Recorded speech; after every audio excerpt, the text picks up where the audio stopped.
Hello my dear students. Study Campus by Riyaz में आप लोगों का बहुत बहुत स्वागत है। आज हम पर्यावरण का लेसन स्टार्ट कर रहे हैं। आप देखिए, पर्यावरण का मतलब क्या होता है। अर्थ ये है कि पर्यावरण शब्द अंग्रेजी के इन्वायरमेंट शब्द से लिया गया है, जिसका मतलब होता है घिरा हुआ या घेरना। ठीक है। घिरा जीवधारियों तथा वनस्पतियों के चारों ओर जो आवरण है उसे ही हम पर्यावरण कहते हैं। पर्यावरण दो शब्दों से मिलकर बना होता है। परि धन आवरण मीन्स होता है चारों तरफ से घिरा हुआ। मतलब जो व्यक्ति चारों तरफ, व्यक्ति वस्तु कोई भी हो, जिसके चारों तरफ जो भी चीज़ है, जो भी परिवेश है, उसी को हम पर्यावरण कहते हैं। देखिए, प्रत्येक जीव का अपना एक विशिष्ट परिवेश या माध्यम होता है, साथ ही वह उससे लगातार परस्पर क्रियाएं किया रहता है।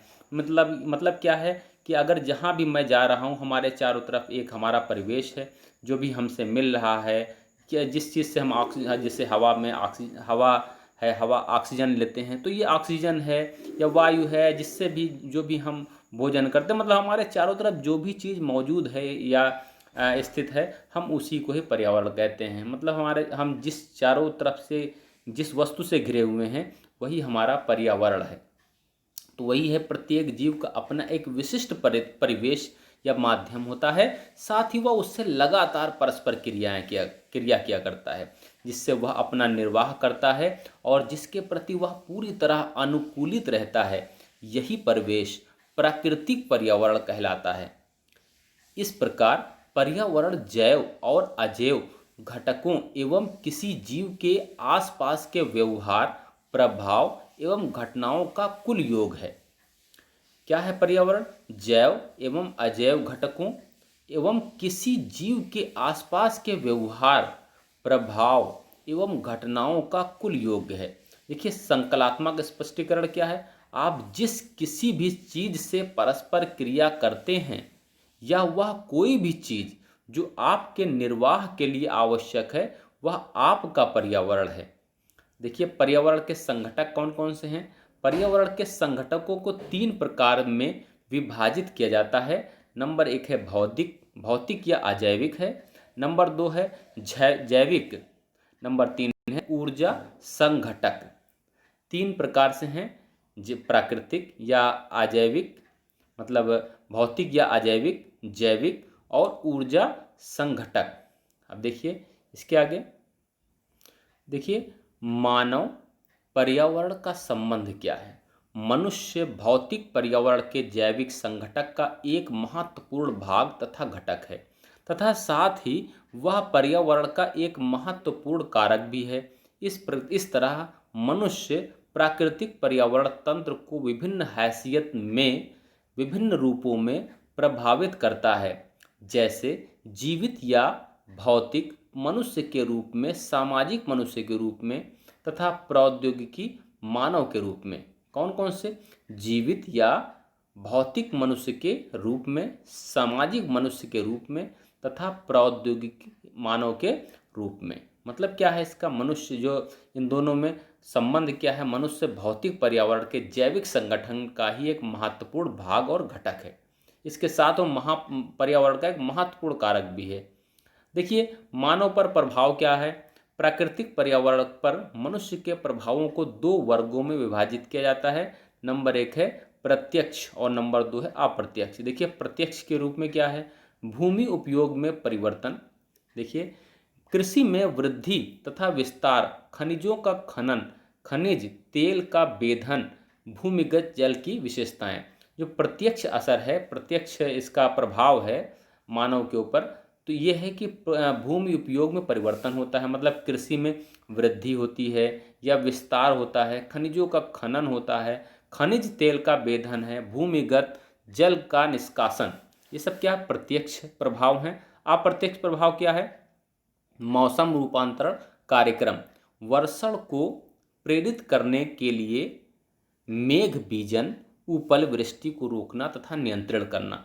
मतलब मौसम रूपांतरण कार्यक्रम, मतलब जो पर्यावरण है इसका मानव पर क्या प्रभाव पड़ रहा है। तो हम लोग क्या करते हैं, ये जो मानव और पर्यावरण इन दोनों के परिवर्तन को दिखाने के लिए वर्षण को प्रेरित, जैसे वर्षण में होता है बारिश को प्रेरित करने के लिए मेघ बीजन मतलब होता है मेघ बादल का निर्माण करना, उपल वृष्टि को रोकना और नियंत्रित करना मीन्स होता है जो अत्यधिक वृष्टि जो हो रही है इसको रोकना या नियंत्रित करना मतलब इसको कंट्रोल करना। नाभिकीय कार्यक्रम क्या है? प्राकृतिक पर्यावरण में इस तरह के मानव जनित परिवर्तनों के प्रभाव में अल्पकाल में ही परिलक्षित हो जाते हैं।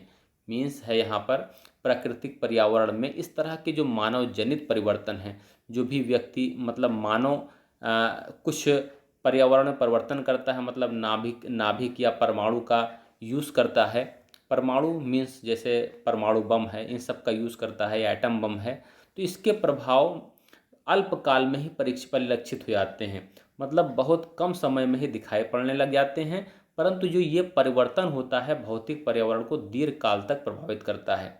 अगर जो ये परिवर्तन होता है, अगर कहीं पर कोई बम का विस्फोट हुआ है तो वो कम समय में अल्पकाल में ही दिखाई तो पड़ने लगते हैं, लेकिन लंबे समय तक लोगों को ये प्रभावित करते रहते हैं।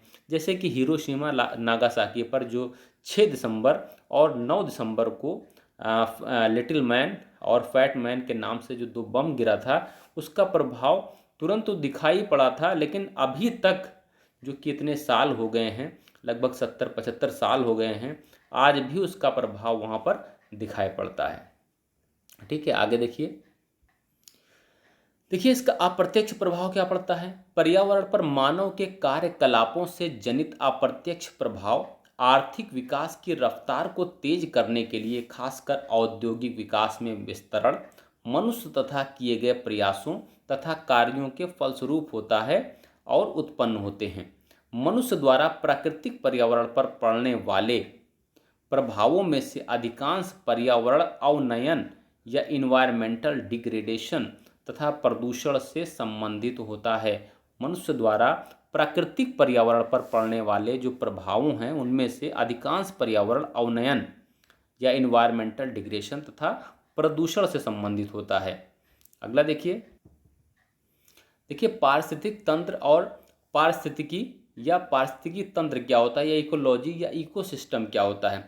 देखिए अर्थ क्या है। पारिस्थितिकी जो होता है, इकोलॉजी होता है, शब्द का सर्वप्रथम प्रयोग जर्मन जीव विज्ञानी अर्नेस्ट हैकल ने किया था। इसके अंतर्गत किसी पारिस्थितिकी तंत्र में जीवों तथा भौतिक पर्यावरण तथा उस दूसरे विभिन्न जीवों के मध्य पारस्परिक अंतर क्रियाओं का अध्ययन किया जाता है।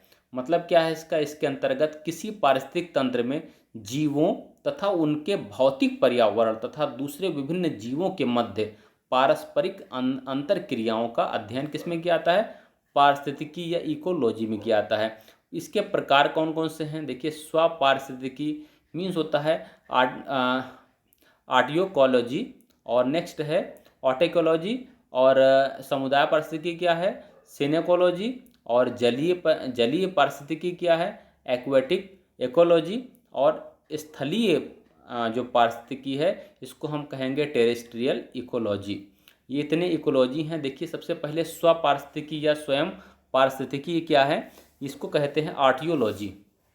आर्टियोलॉजी में देखिए इसके अंतर्गत एक पादप या जंतु या एक जाति विशेष तथा उसके वातावरण से संबंधों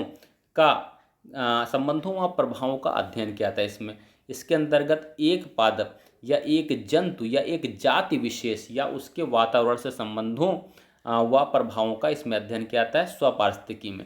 दूसरा है समुदाय पारिस्थितिकी। समुदाय पारिस्थितिकी में क्या होता है? सेनेकोलॉजी में इसके अंतर्गत एक ही स्थान पर पाए जाने वाले